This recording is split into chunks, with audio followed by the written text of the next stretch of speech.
અમને લોકો બહુ સવાલો ટ્વિટર ઉપર પૂછતા હોય છે અને કહેતા હોય છે કે કુબેરભાઈને આ સવાલ તો ચોક્કસ પૂછજો. મારો આ છેલ્લો જવાબ છે આપને. જી. કે આજે 16,300 જગ્યાઓ આપણે ઓલરેડી એની પ્રક્રિયા ચાલુ છે.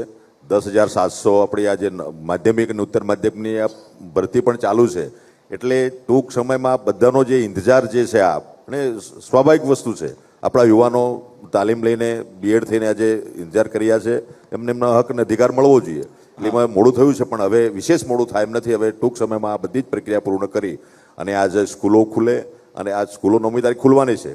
પણ આ આચારસંહિતાના કારણે થોડું અમારું એમાં ઓર્ડર આપી શકીશું નહીં, પણ ચોઇસ ફિલિંગ જે છે એ બધી પ્રક્રિયા પૂર્ણ કરીને આજે જૂન એન્ડ અને જુલાઈના શરૂઆતમાં આપણે આ પ્રક્રિયા પૂર્ણ કરીશું. એટલે તમામ મારા યુવાનોને પણ મારી વિનંતી છે કે હવે આપણે જે ધીરજ રાખી છે એમાં હવે વધુ ધીરજ આપ પણ રાખી શકો એમ નથી. અમે તમામ પ્રક્રિયા પૂર્ણ કરીને આગળ વધવાના છે.